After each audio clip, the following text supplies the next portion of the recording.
You might be wondering why the heck I'm doing another review of the Citroen C4. Well, I'm not. It's actually the DS4.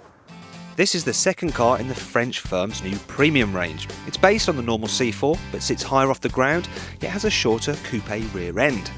Don't worry though, despite the curvaceous bottom, the boot is still large enough to carry all the equipment you need to shoot a car review video. In fact, I say there's room for even more. Inside, the DS4's dash is taken straight from the C4. However, there's some extra bits of trim to make the cabin feel a little bit more at market. Overall, cabin quality, it's good, and all the dials and switches have a nice robust feel to them. The chairs are comfy and supportive, and there's loads of adjustment in the driving position, so it doesn't matter if you're big or small. There's decent practicality too. There's various cubbies dotted about the place to store your bits and bobs, and the side door bins are big enough to hold large bottles. If you like to meddle, you can change the colour of the instrument and the dials, but my favourite thing is this: Citroen's Zenith windscreen.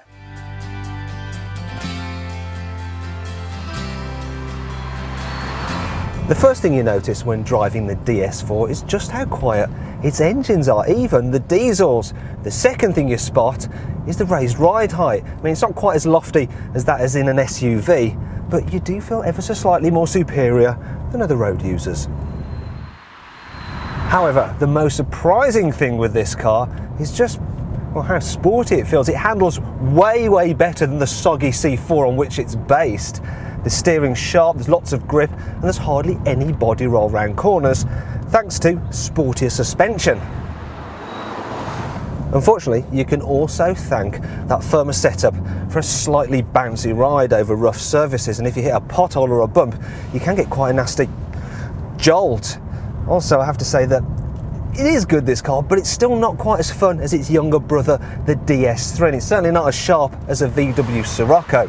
As for other downsides, well, rear visibility isn't great because the screen's quite small, and you get a massive back pillar which creates a bit of a blind spot when you're looking over your shoulder to pull out at junctions. However, the biggest problem with the DS4 is its rear practicality, or lack thereof. There is a price to pay for that cool rear window design, because when you open the door, you have to be careful not to spear yourself on that bit, and it does mean opening it in tight spaces will be a bit difficult. Then there's this rear pillar which kind of gets in the way, and to get in you've got to kind of imagine that you're wearing a mini skirt. You have to keep it all dignified. Before you ask, no, I've never worn a mini skirt. Anyway, once you're inside, headroom is reasonable, but knee room, it's more limited than on a normal small family hatchback. But the worst thing of all is this: the rear windows, they don't wind down, and that is just really annoying.